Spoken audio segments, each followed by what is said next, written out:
Hello बच्चों, तो आज की क्लास में हम पढ़ने वाले हैं क्लास 10th का math chapter 3 pair of linear equation in 2 variable, जिसमें हम पढ़ेंगे इंट्रोडक्शन। ठीक है बच्चों, तो यहाँ पर देखिए, सबसे पहले अगर हम चैप्टर स्टार्ट करें तो उससे पहले मैं आपको इसका मतलब बता दूं। जो आपको यहाँ चैप्टर का नाम दिया गया, चैप्टर का नाम क्या दिया है? Pair of linear equation. सबसे पहली बात हम समझेंगे लीनियर इक्वेशन होता क्या है, हमें सबसे पहले यही पता होना चाहिए। ठीक है, तो देखिए यहाँ पर लीनियर इक्वेशन हमारा क्या होता है। लीनियर इक्वेशन क्या होता है हमारा, जिसमें इक्वेशन जैसे मैंने यहाँ पर बनाया +4 = 0।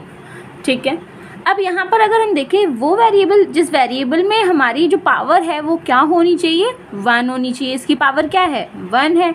वो क्या कहलाएगा? लीनियर इक्वेशन कहलाएगा। ठीक है, अगर उसकी पावर 2 हो जाती है तो वो हमारी लीनियर इक्वेशन नहीं होगा, वो क्या होगा? हमारा क्वाड्रेटिक इक्वेशन होगा। ठीक है, पॉलिनोमियल जो चैप्टर था आपका सेकंड, उसमें मैंने आपको डिफाइन किया हुआ है। ठीक है, उसको ज़रूर देख लीजिएगा। तो लीनियर इक्वेशन समझ में आ गया होगा, जिस वेरिएबल की पावर जो है वो क्या होनी चाहिए? 1 होनी चाहिए, यानी हमारी जो डिग्री है, यानी हाईएस्ट पावर जो है वो 1 होनी चाहिए। ठीक है, तो वही कहलाएगा लीनियर इक्वेशन। जैसे हम इस फॉर्म में लिखें 2x + 5, ये भी हमारा क्या है? लीनियर इक्वेशन है। ठीक है, x + 9, ये हमारा लीनियर इक्वेशन है। इस तरीके से जो है बहुत सारी इक्वेशन हमारी जो निकलेगी, जिसकी जो डिग्री है वो 1 होगी, वही क्या कहलाएगा? हमारा लीनियर इक्वेशन कहलाएगा। समझ में आया बच्चों? चलो, तो यहाँ तो हमें पता लग चुका है कि लीनियर इक्वेशन होता क्या है। ठीक है, अब बात करेंगे लीनियर इक्वेशन इन 2 वेरिएबल। अब जो हमारी लीनियर इक्वेशन होनी चाहिए वो किस में होनी चाहिए? 2 वेरिएबल के साथ होनी चाहिए। ठीक है, 2 वेरिएबल का मतलब अभी हमने जो किया ये लीनियर इक्वेशन, उसमें जो है सिर्फ एक ही वेरिएबल का यूज़ हो रहा था, है ना। तो अब हमें क्या करना है, जैसे हमें लीनियर इक्वेशन बनानी है तो उसमें 2 वेरिएबल यूज़ होने चाहिए। कैसे? देखिए, जैसे अगर मैं ले लूँ 2x + 5y + 3 = 0, तो देखिए यहाँ पर एक वेरिएबल ये है और दूसरा वेरिएबल ये है, तो यहाँ पर हमारी 2 वेरिएबल्स यूज़ हो रही है और ये लीनियर इक्वेशन भी है। क्लियर है बच्चों? ठीक है, तो यहाँ पर ये चीज़ हमें ध्यान रखनी है कि ये जो है यहाँ पर हमारा ये कॉफिशिएंट जो दिया हुआ है, x का कॉफिशिएंट है, जो y का कॉफिशिएंट है, ये हमारा 0 नहीं होना चाहिए।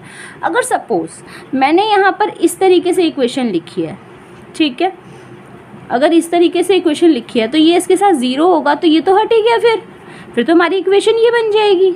तो ये क्या 2 वेरिएबल्स की लीनियर इक्वेशन होगी? नहीं होगी, बिल्कुल भी। 4 होगा, सॉरी। तो ये लीनियर इक्वेशन नहीं होगी।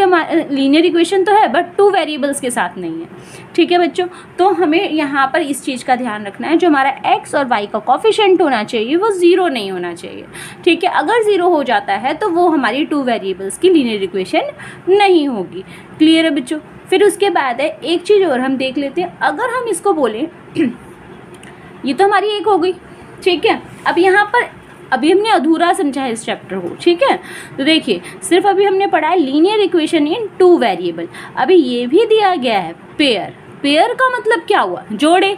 मतलब यहाँ पर जो हमारी इक्वेशन बनेगी, ये जैसे मैंने यहाँ इक्वेशन लिखी है, ये तो हमारी इक्वेशन नहीं होगी। ठीक है, जो हमारी ये इक्वेशन लिखी है वो एक अकेली नहीं होगी, इसके साथ एक इक्वेशन और होगी।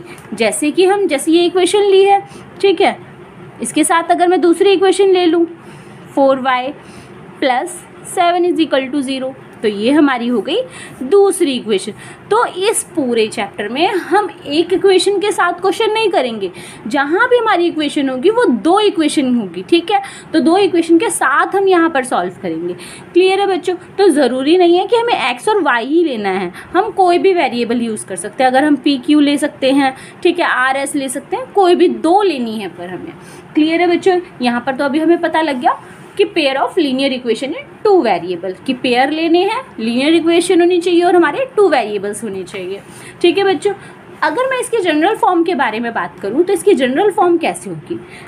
इस इक्वेशन को हम किस फॉर्म में लिख सकते हैं भाई? x का कॉफिशिएंट, जिसको हम बोल सकते हैं ax + bx + c = 0, ये हमारी क्या हो गई? General form. ठीक है, जिसमें हम क्या लेते हैं? x का कॉफिशिएंट एक्स का कोफिशिएंट हो गया, सॉरी यहाँ पर वाई होगा, ठीक है, एक्स का कोफिशिएंट हो गया, वाई का कोफिशिएंट हो गया और हमारा कांस्टेंट नंबर हो गया। समझ में आ गया।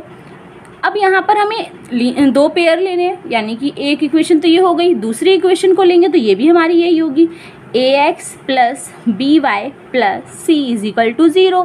पर यहाँ पर हम पहचानेंगे कैसे, तो इसको हम मान लेंगे a1, इसको b1 और इसको c1, और ये हो जाएगा हमारा a2, b2 और c2। समझ में आ गया। तो ये हमारी हो गई पहली इक्वेशन और ये हो गई हमारी दूसरी इक्वेशन। क्लियर है बच्चों। तो बच्चों अभी तो हमने पढ़ लिया इसकी कि फॉर्म कैसे हम लिख सकते हैं इसमें, ठीक है। अब नेक्स्ट है हमारा graphical method of solution of a pair of linear equation. जो पेयर हमारे लीनियर इक्वेशन के जो पेयर्स दिए गए हैं उनको सॉल्व करना है। तो सॉल्व यहाँ पर हमारे दो तरीके हैं, ग्राफिकल और अलजेब्रिक मेथड, ठीक है। तो ये दोनों मेथड हैं आपके, ग्राफिकल मेथड और अलजेब्रिक मेथड। तो अभी हम करेंगे यहाँ पर ग्राफिकल मेथड, ठीक है। तो देखिए यहाँ पर आपकी बुक में दिया हुआ है, ठीक है, इसको हम यहाँ पर करेंगे। तो इस बुक में सबसे पहले जो इम्पोर्टेंट है आपका वो ये टेबल है, इस टेबल को बहुत अच्छे से करना है, ठीक है। देखिए हम यहाँ पर कर लेते हैं इसको। तो देखिए बच्चों इस टेबल में हमें क्या दिया गया है, सबसे पहले यहाँ पर हम अलजेब्रा वो ग्राफिक्स से किस तरीके से हम अपनी सॉल्यूशन को करेंगे। देखिए आपको पता अभी मैंने बताया कि हमारी जो इक्वेशन है हम किस फॉर्म में लिखते हैं, दोनों equation a1x plus b1y plus c1 is equal to 0, ठीक है। और दूसरी इक्वेशन हमारी कैसे होगी, a2x plus b2y plus c2 is equal to 0। तो ये हमारी इक्वेशन दी गई है, ठीक है। तो देखिए तो हम यहाँ पर इक्वेशन ले लेते हैं, x minus 2y is equal to 0, ठीक है। दूसरी इक्वेशन हो गई हमारी 3x plus 4y minus 20 is equal to 0। अच्छा बच्चों मैं आपको एक चीज़ और बता दूं, जो हमारा ग्राफिकल मेथड है वो भी 3 तरीके से हम इसको सॉल्यूशन को निकालते हैं, ठीक है। वो 3 कैसे है देखिए यहाँ पर अभी देख लेते हैं, वही चीज़ हम यहाँ समझ रहे हैं, ठीक है। तो देखिए ये इक्वेशन दी गई है, यहाँ पर अगर हम देखें तो x का कोफिशिएंट क्या है 1, ठीक है। b1 का कोफिशिएंट क्या है हमारा -2 और c का कोफिशिएंट क्या है, यहाँ पर कुछ भी नहीं है तो 0, ठीक है बच्चों।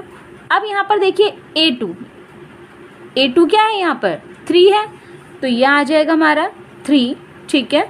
और यहाँ पर b2 की जगह पर क्या है 4, तो यहाँ हमने रखा 4, c2 की जगह पर -20, ठीक है।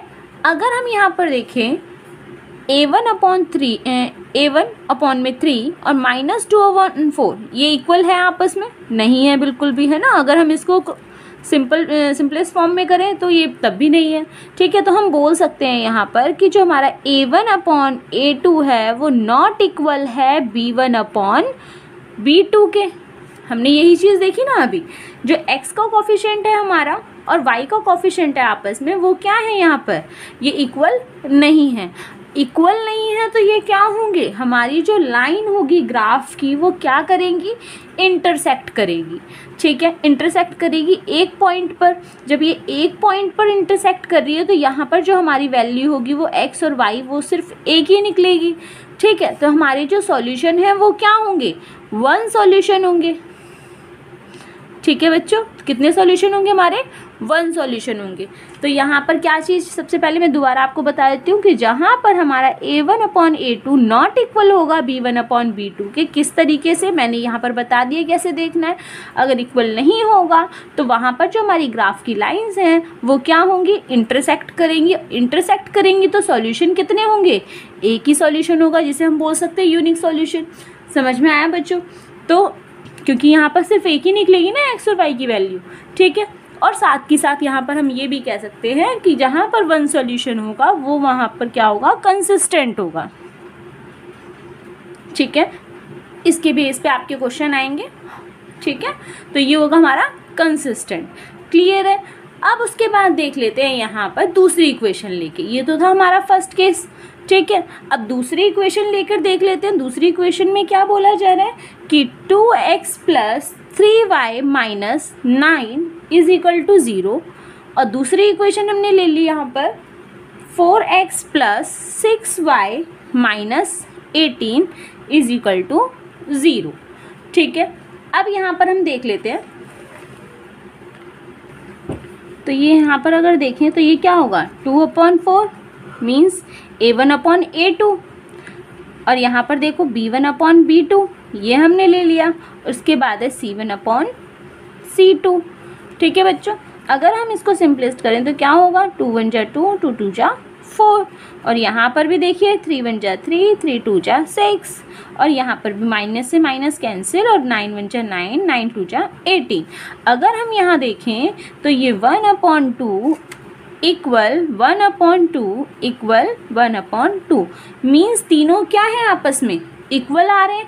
तो हम यहाँ बोल सकते हैं कि जो a1/a2 इक्वल है b1/b2 के, और इक्वल है c1/c2 के। क्लियर है बच्चों।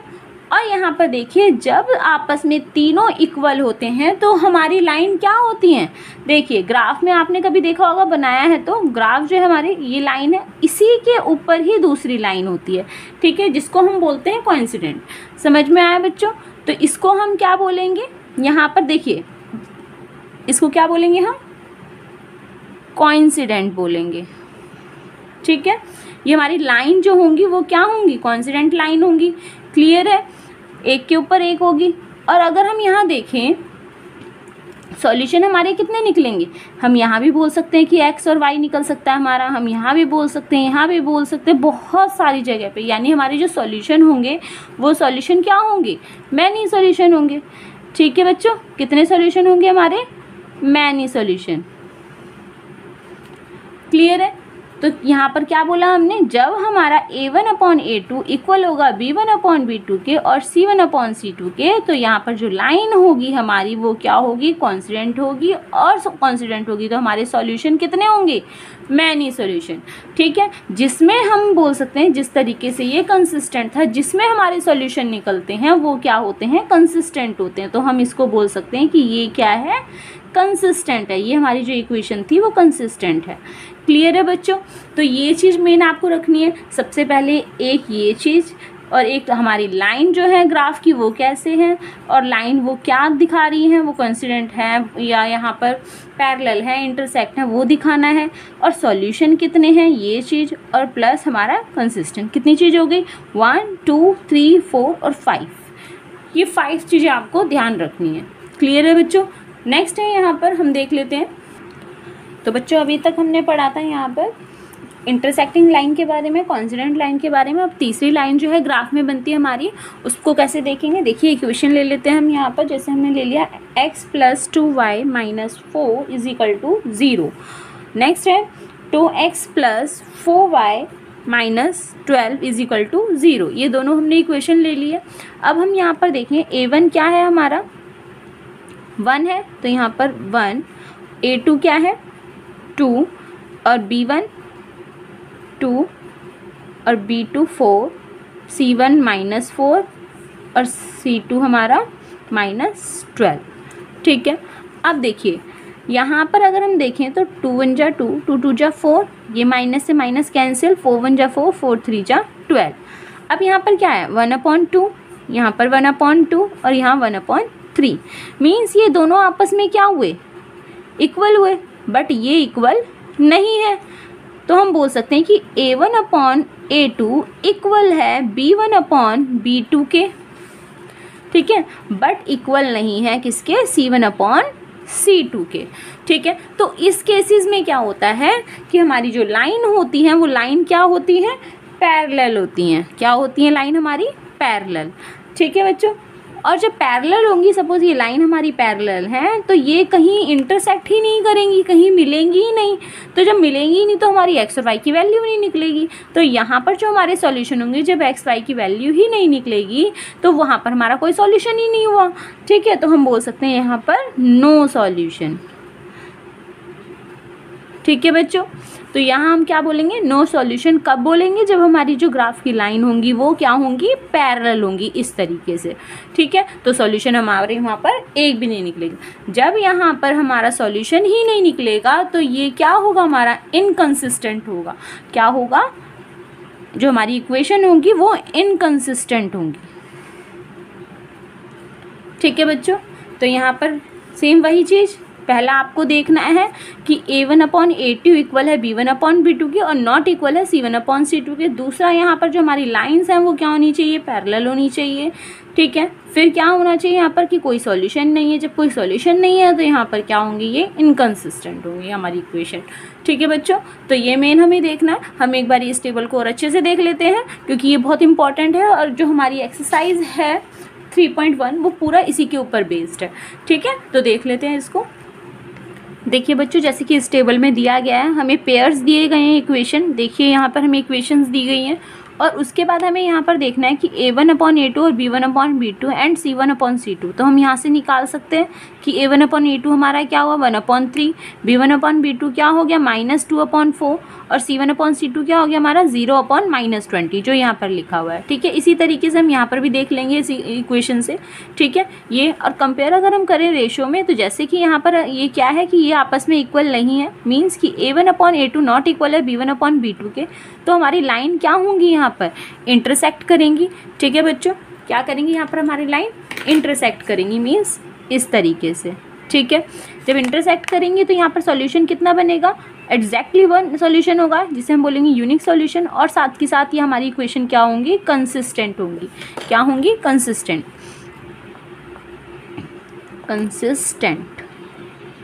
ठीक है, उसके साथ साथ यहाँ पर अगर ये हमारा तीनों ही जो ये a1 जो तीनों ही रेशो हैं आपस में क्या होंगे, इक्वल होंगे, तो हमारी वहाँ पर लाइन कैसे होंगी, कोइंसिडेंट होंगी, मीन्स एक लाइन के ऊपर ही दूसरी लाइन है। ठीक है, और यहाँ पर जो हमारे सॉल्यूशन होंगे वो मैनी सॉल्यूशन होंगे। तो जहाँ पर हमारे सॉल्यूशन निकलेंगे वो इक्वेशंस हमारी क्या होंगी, कंसिस्टेंट होंगी। ठीक है, नेक्स्ट है जहाँ पर हमारे a1/a2 इक्वल है b1/b2 के बट नॉट इक्वल है c1/c2 के, तो वो लाइन क्या होंगी, पैरेलल होंगी। ठीक है, जब लाइन पैरेलल होंगी तो वहाँ पर सॉल्यूशन भी नहीं होंगे। ठीक है, क्योंकि वो कहीं पर भी मिलेंगे नहीं। तो जब यहाँ पर ये कोई भी सॉल्यूशन नहीं है तो ये हमारे क्या होंगे, इनकंसिस्टेंट होंगे। ठीक है बच्चों, ये भी आप मेंशन कर लेना, क्या होंगे, इनकंसिस्टेंट। जिसमें सॉल्यूशन निकलेंगे वो कंसिस्टेंट होंगे और जिसमें सॉल्यूशन नहीं निकलेगा वो इनकंसिस्टेंट होगा।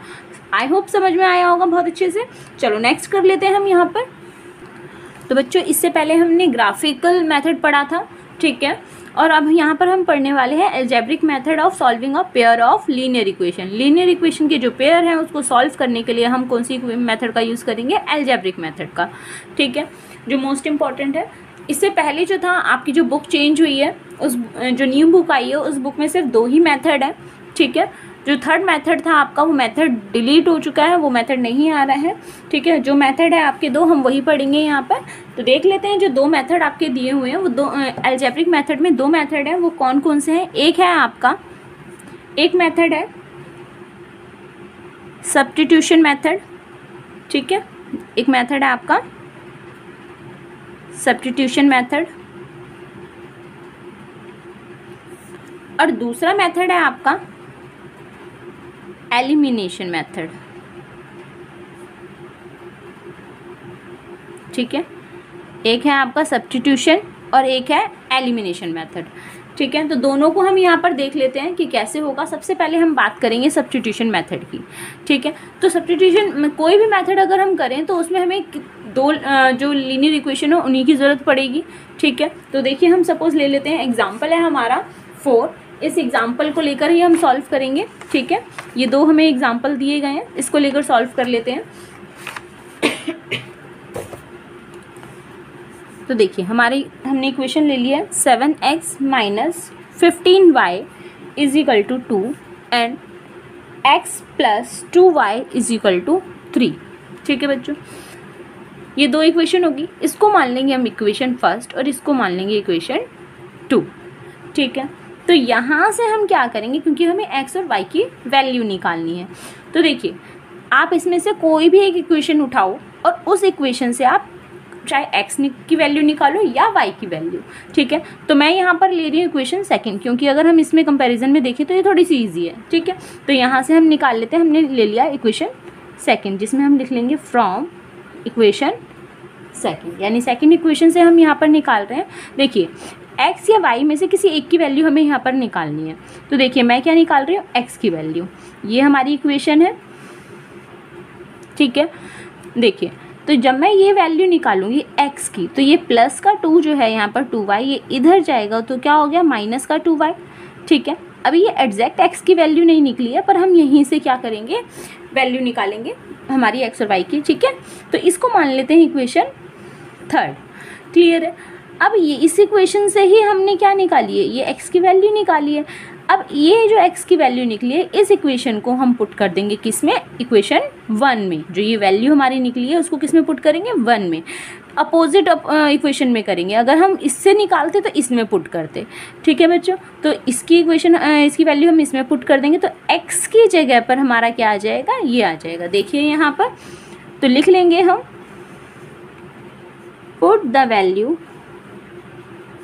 Of x in equation first, ठीक है। फर्स्ट में हम पुट कर रहे हैं, तो यहाँ पर जो हमारी इक्वेशन है वो ये है, ठीक है। तो सिर्फ जो x है, x की जगह पर हम ये वैल्यू रख देंगे, ठीक है। देख लेते हैं 7 ये x के साथ मल्टीप्लाई है, तो यहाँ पर हमने x की जगह पर रख दिया 3 - 2y, ठीक है बच्चों। बाकी जैसा है उसको वैसे का वैसे ही उतार लेते हैं, क्लियर है।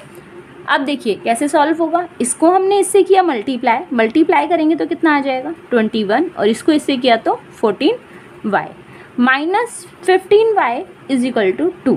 अगर हम यहाँ ध्यान से देखें तो हमारा जो y की वैल्यू है ये आपस में सॉल्व होंगी, ठीक है। y जो है कोफिशिएंट के, तो यहाँ पर देखिए माइनस माइनस प्लस, इसको जब हम प्लस करेंगे तो कितना आ जाएगा हमारा 29y माइनस का 29y, क्लियर है बच्चों। अब उसके बाद देखिए यहाँ पर जब हमें y निकालना है तो सबसे पहले इसको हटाएंगे, ठीक है। तो माइनस का 29y यहीं रह गया, और ये इसके साथ गया यहाँ पर, सॉरी ये यहाँ पर क्या है, इसके साथ प्लस है तो यहाँ जाएगा माइनस होगा, ठीक है। माइनस होगा तो कितना आ जाएगा, माइनस का 29y इज इक्वल टू 21 में से 2 गया तो 19 बचा माइनस का, क्लियर है। अगर हम यहाँ देखें तो y की वैल्यू निकालने के लिए अब इसको ये इसके साथ मल्टीप्लाई यहाँ जाएगा तो क्या हो जाएगा, डिवाइड हो जाएगा। तो देखिए डिवाइड कर लेते हैं, -29, माइनस से माइनस कैंसिल। अब यहाँ से क्या है 19/29, ये आपस में कट होंगे, नहीं होंगे। तो हमारी y की जो वैल्यू है वो यहाँ निकल चुकी है, इजिली निकल चुकी है, ठीक है। अब उसके बाद हम क्या करेंगे, ये वैल्यू जो है अभी हमारे y निकला है, अब हमें x भी निकालना है। तो क्या करेंगे, इस y की वैल्यू अब इन तीनों में इक्वेशन जो आपको इजी लग रही है आप उसमें पुट कर दो, ठीक है। तो हम पुट करेंगे इसमें, ठीक है, क्योंकि ये जो हमारी इक्वेशन है वो इजी बन जाती है। तो y की वैल्यू हम पुट कर देंगे इसके अंदर। तो देखिए पुट कर देते हैं हम यहाँ पर, तो y की वैल्यू हम पुट कर रहे हैं इसके अंदर। तो लिख देते हैं यहाँ पर,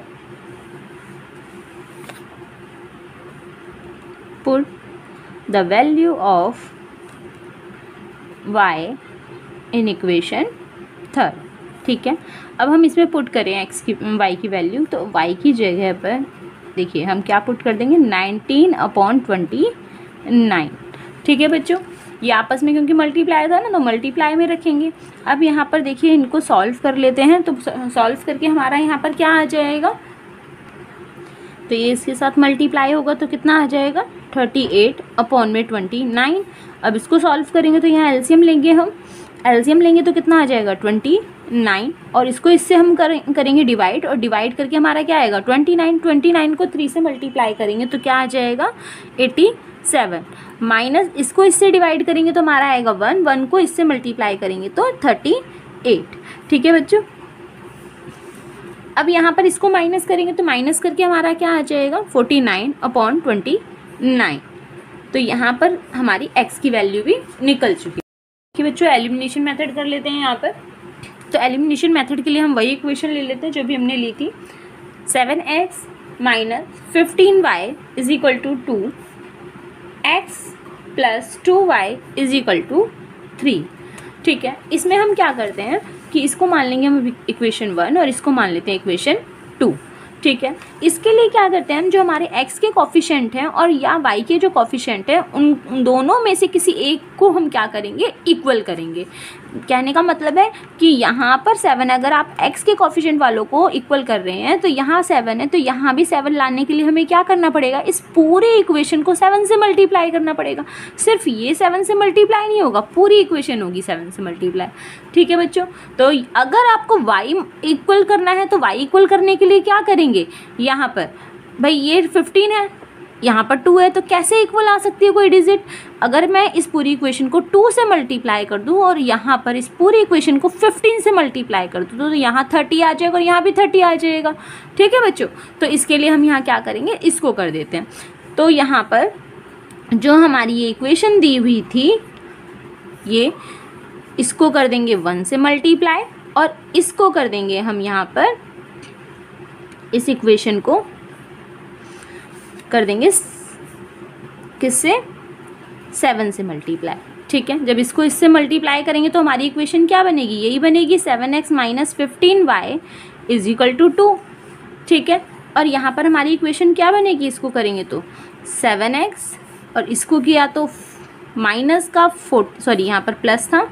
ठीक है, तो प्लस का 14y इज इक्वल टू, इसको इससे करेंगे तो कितना हो जाएगा, 21। ठीक है, तो ये ध्यान रखना जो भी आप मल्टीप्लाई कर रहे हो वो सभी से ही होगा। क्लियर है, तो आपकी ये इक्वेशन बन गई। इस इक्वेशन को मान लेंगे 3rd और इस इक्वेशन को मान लेंगे 4। ठीक है बच्चों, यहाँ पर तो अब इन दोनों इक्वेशन को हम करेंगे एलिमिनेशन मेथड से सॉल्व। तो देखिए यहाँ पर क्या होगा, सब्ट्रैक्ट करेंगे हम यहाँ पर,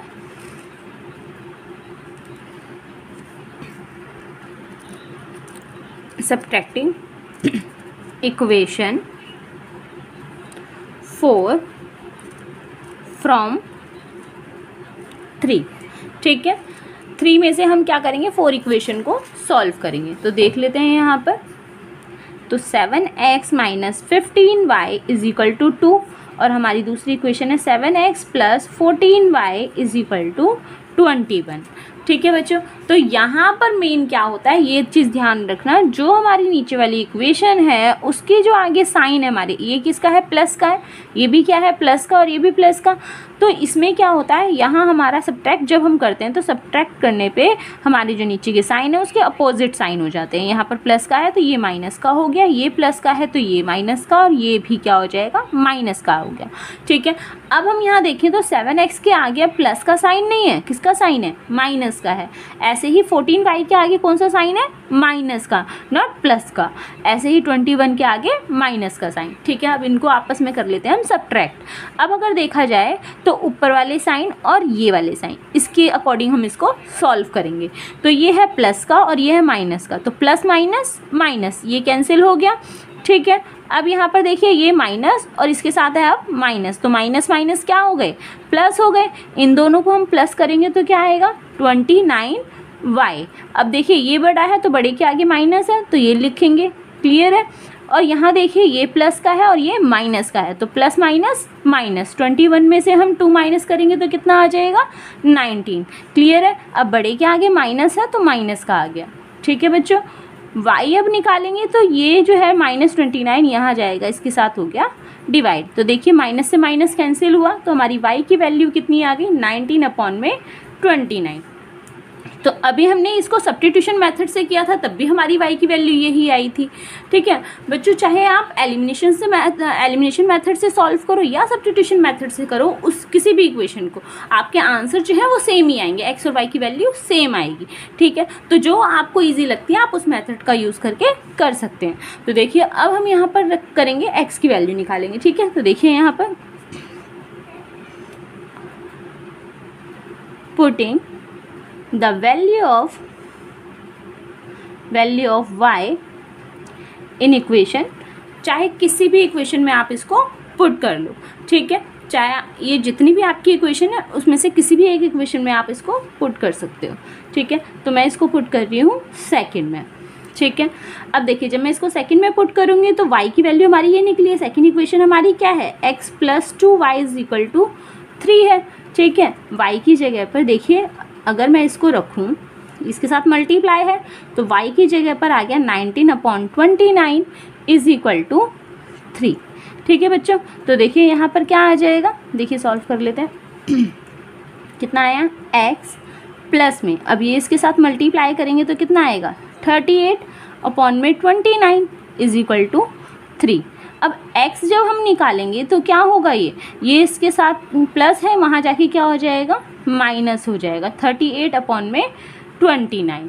ठीक है बच्चों, तो देखिए यहाँ पर जब हम निकालेंगे तो क्या होगा, एलसीएम ले लेंगे। देखिए यहाँ कर लेते हैं हम,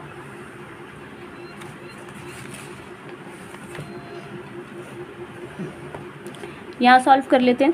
तो x की वैल्यू जो यहाँ पर हमारी आई है वो क्या आई है, 3 माइनस 38 अपॉन 29 ना। अब देखिए यहाँ पर x की वैल्यू निकालनी है तो एलसीएम लेंगे, कितना आ जाएगा यहाँ 29। इसको इससे किया हमने डिवाइड करके तो कितना आया 29 आएगा। 29 को 3 से मल्टीप्लाई किया तो 87, और इसको इससे डिवाइड किया तो 1 को 38 से किया तो 38 ही आएगा। ठीक है x, अब इसमें से इसको माइनस करेंगे तो कितना आ जाएगा 49 अपॉन में 29। ठीक है बच्चों, तो देखा जाए यहाँ पर तो एलिमिनेशन से भी हमारी जो x और y की वैल्यू है वो क्या निकली है, सेम निकली है जो हमारी निकली थी सब्स्टिट्यूशन मेथड में।